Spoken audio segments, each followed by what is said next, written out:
Hey everyone, welcome to this session. In this session, we are going to discuss about B-Lambert's law and absorption spectrum. As you are already aware, we see objects and their colors because of light. You might have already come across something that white light, when it is passed through a prism, it splits into its component colors. Webb-Joyer.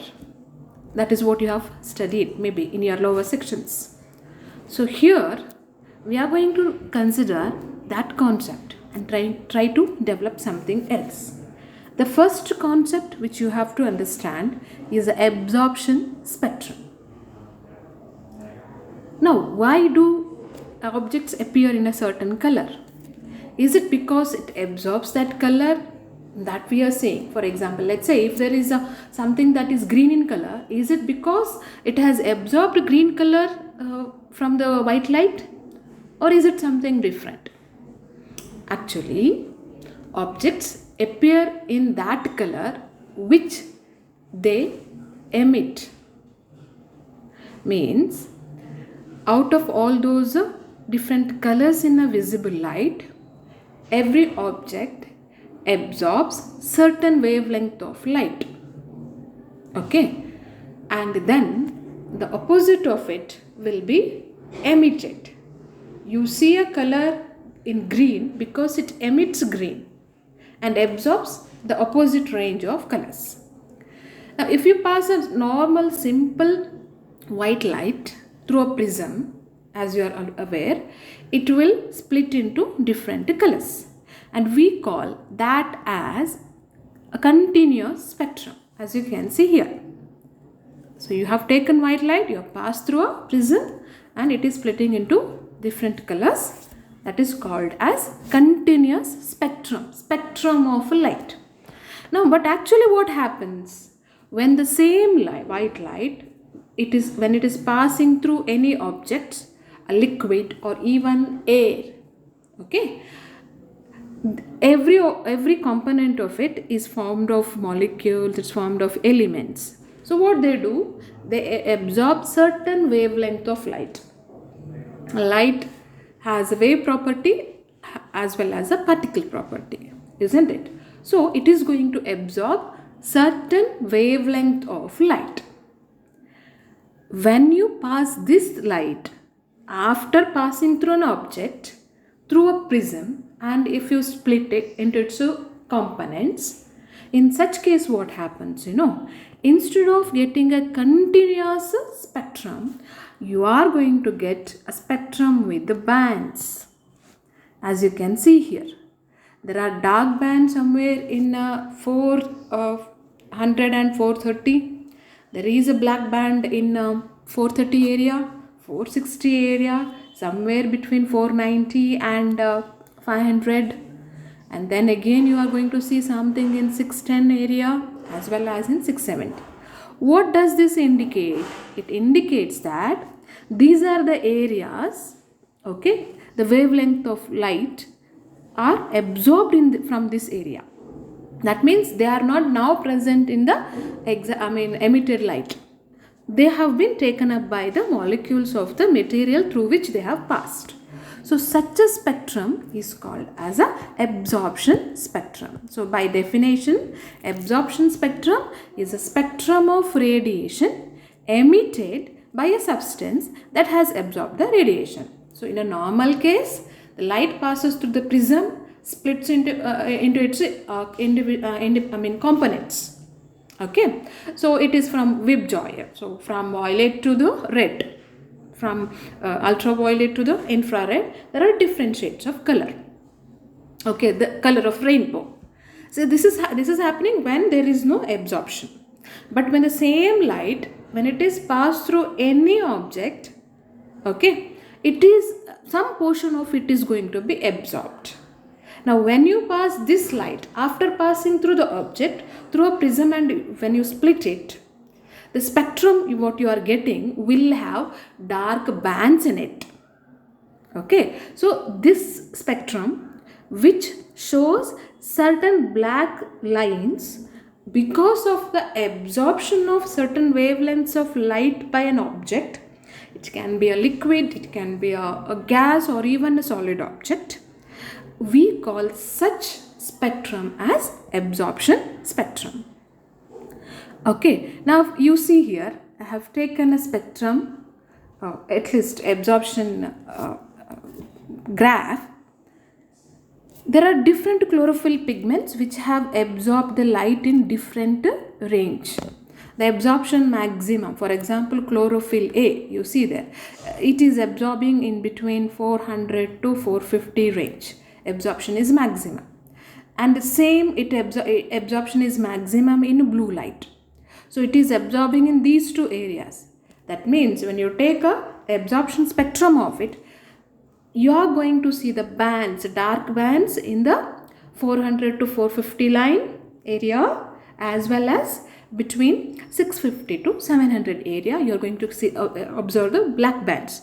The rest of them are continuous. And one more thing, wherever it is continuous, that is the color. You see, observe carefully here, chlorophyll A is totally flat when it is coming between 500 to 600 range. That is a range where it is green and yellow.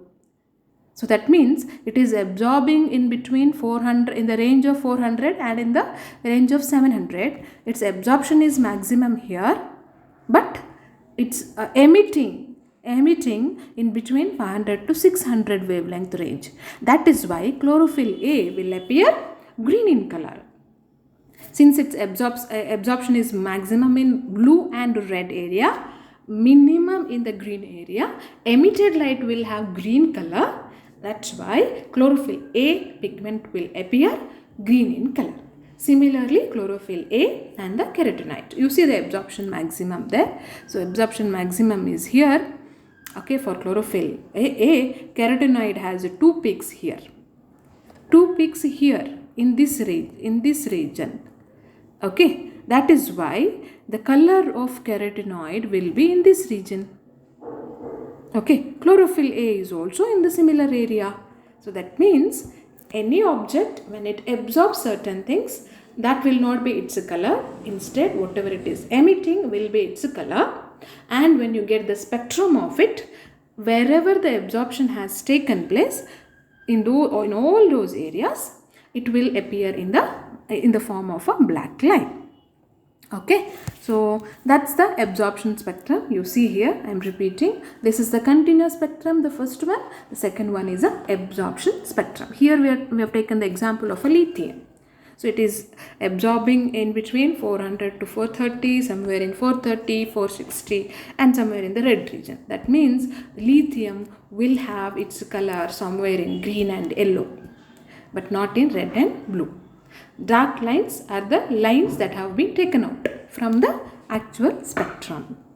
Okay, so the same thing, this particular concept is used in certain biological instruments. Okay, and here based on these observations, two different scientists, Beer and Lambert, have given a law, not truly given by them, but they have given a concept which is now familiarly known as Beer-Lambert's law. And this Beer-Lambert's law states that there is a linear relationship between the concentration and the absorbance of the solution, which enables the concentration of a solution to be calculated by measuring its absorbance. I know it's a little difficult to understand. For that, we'll take two different examples. Now you see here, we have one condition. See, we are already familiar that whenever a light passes through any object, any liquid, some radiation is going to be absorbed, because they are all formed of atoms and the molecules. They are going to absorb those radiations. Okay, and they will emit certain wavelength of light which they have not absorbed. Here you see, we have a system, okay, and this has certain concentration. Okay, certain concentration of light, and this size is also constant. When incident light passes through this particular concentration of a solution, certain wavelengths of light are being absorbed here, and a few of them will be emitted. We call it as a transmitted light. So we have two things here. One is incident light, the other one is transmitted light. See the intensity of light here represented by the radiation, number of radiation, the lines. There are 5 lines. So they are more intense when they pass through this concentration of liquid.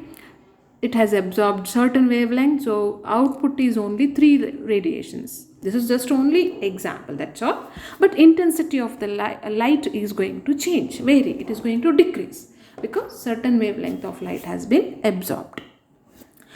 For any chemical with the same concentration, with the same distance or the length, it is going to be same. The transmitted light is going to be same. Now what happens when you go to a different condition? Let's see. See, here we have a different condition. There you saw this length is uniform. This length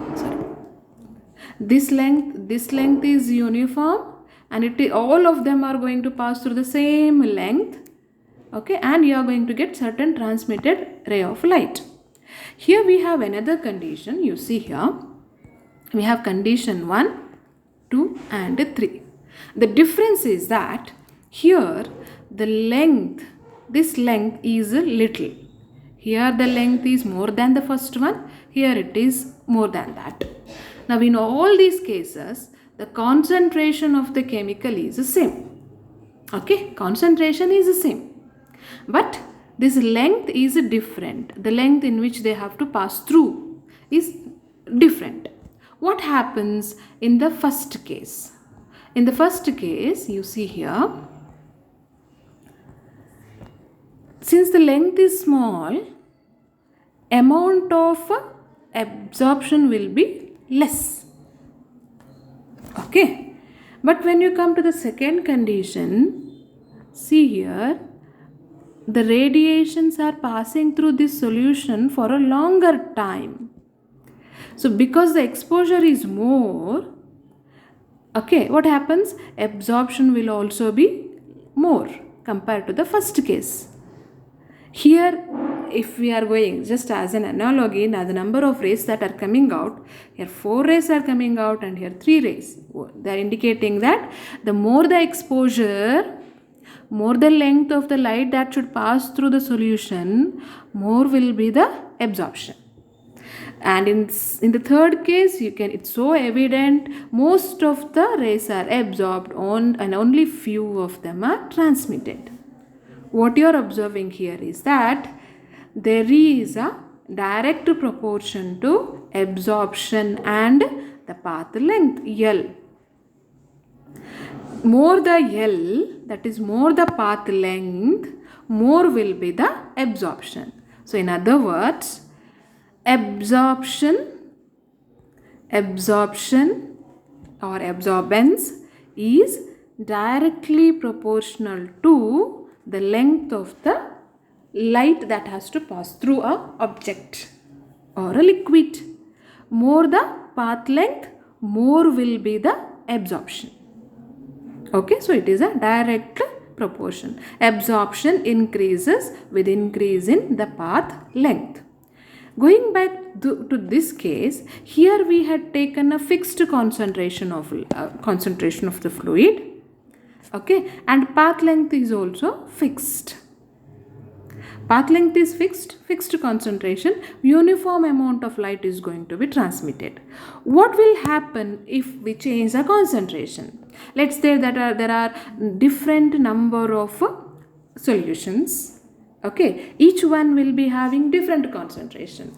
Concentration will be represented in millimoles. So one chemical is in 1 millimole concentration, next one is in 10 millimole concentration, other one is in 15 millimoles of concentration. If this is the concentration of the solution through which the light is going to pass, what happens? Let's make sure that this length is fixed. This is same, but only the concentration is different in 3 different conditions. Here it is less concentrated, it is moderately concentrated, it is highly concentrated. When we are saying concentration difference, we mean that the number of molecules or the elements are more. More the elements, more will be the absorption. So as the concentration increases, absorption will also increase. So that means absorption is also directly proportional to the concentration of the solution you are talking about. So two things we have understood. One, first thing, whenever light passes through any liquid or any object, some amount of it is going to be absorbed by the molecules of the liquid or the solid, and a portion of it will be transmitted. And this amount that is transmitted, okay, or the amount that is absorbed, whatever is absorbed, left out will be transmitted, isn't it? So in terms of absorption, if we are talking about, absorption is directly proportional to the concentration. Absorption is also proportional to the length or the path length.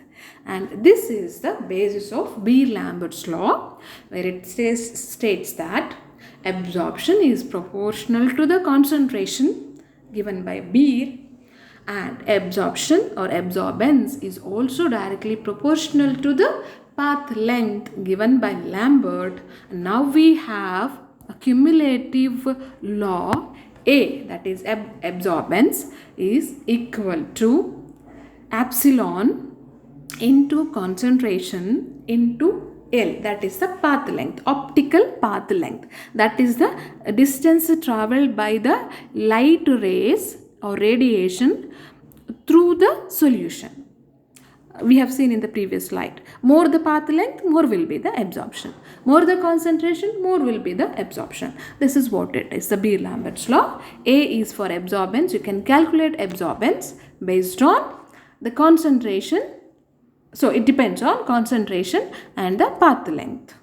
Okay, and we have one constant here which is called molar absorption coefficient. Molar absorption coefficient, which is also called as extinction coefficient 2. Different terms are used. This is a constant, and it is an indication of how good a particular given liquid can absorb a given wavelength of light. Wherever you are talking in terms of absorption maximum for a given radiation for a given chemical. Every chemical has a different absorption maximum. So depending upon the chemical you are using, you will have different value of molar absorption coefficient, but for a given solution it is same. Okay, so this is what Beer-Lambert's law is. Okay, so and this technique can be used to identify the concentration of an unknown solution. So you should have a known concentrations, and then you calculate the absorption for each of these. Okay, you are going to get absorption for concentration A, B, C, D, E, F, like this, the multiple ones. So once you have the values for certain known concentrations, then based on that you can calculate the absorption for an unknown, and then you are going to find out in between, or like there may be 5 sets of known concentrations or 10 sets of it. Based on those concentrations as a referring point, you are going to calculate the unknown concentration, okay, which is the basis of colorimeter. Okay, yes. So that's all about the absorption and Beer-Lambert's law. These are the references which I have made. Thank you.